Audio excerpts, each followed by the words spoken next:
Hello guys, how are you all? And welcome back to my another fresh and amazing new content. So, now you all guessed it that my video is about Power Rangers Reboot Explained Part 2. And before going to the video, today's like goal is 20 likes, and please make sure that you're completed for the types of awesome content.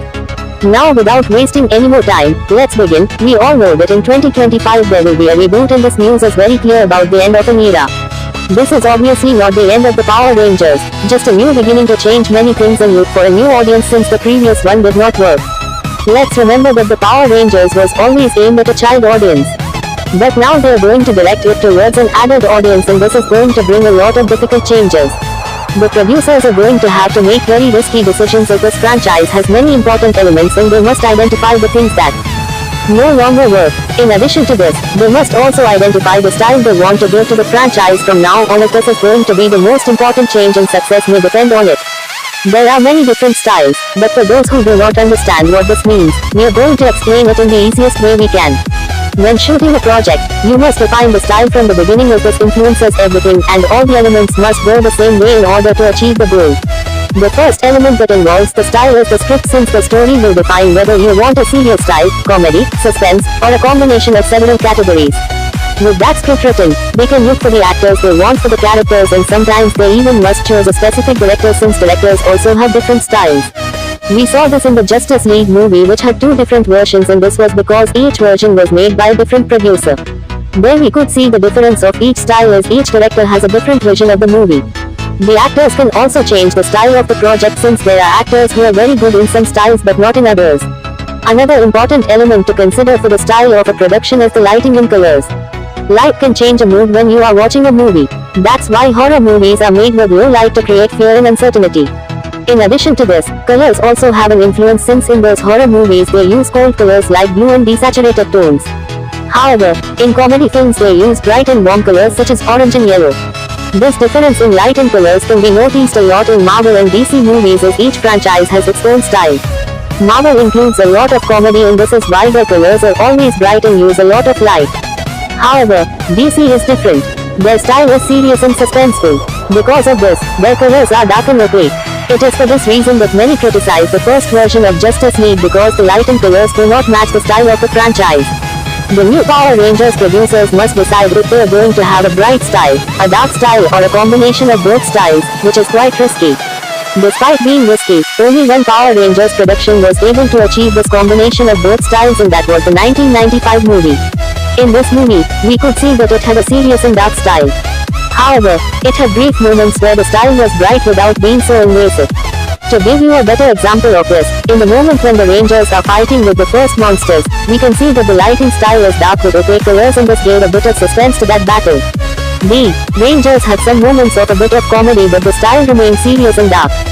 This helped us feel that the villain was very powerful and that the Rangers were in danger.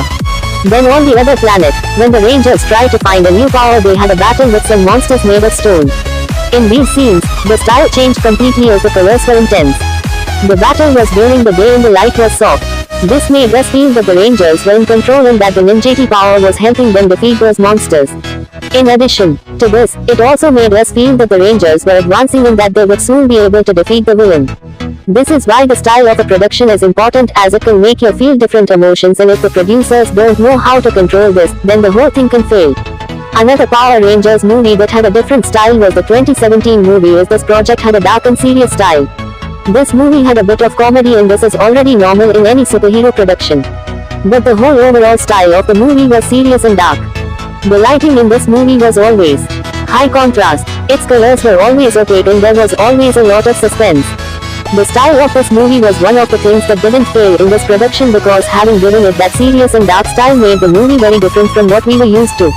In addition to this, the movie felt like it was aimed at an adult audience, and possibly this is the style we will see in the reboot. Another important thing about the style of the franchise is that it can affect the personalities of the characters, and this is a point that can create a lot of discord between fans and producers. Honestly, this is a detail that they should treat very carefully, as this is part of the spirit of the franchise and should not suffer many changes. The personality of the Rangers has always been similar in all the series, and it is that the Rangers are always people with a good heart who like to help others and who go down the right path. This is the essence of a Ranger, and it was one of the important themes in the special episode. Trini's daughter could not get the power of the Yellow Ranger until her motives changed, since at first she only wanted to have the powers to get revenge, but when she wanted to get the powers to save others, then she was able to get them. This was exactly one of the things that affected the 2017 movie as the characters were rebels and none were worthy of the powers except for the Blue Ranger. This was highly criticized even by the same actors in the franchise and possibly having changed. This was what caused the movie not to be as successful as expected. This is why the production should be careful in the reboot and understand that regardless of the new projects being aimed at an adult audience, what makes Power Rangers beloved by fans is the essence of the series.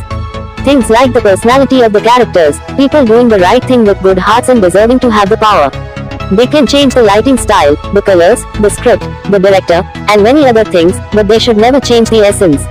What they can change is the quality of the production so that we can get an excellent product that can compete against any franchise as the Power Rangers has the elements to do so.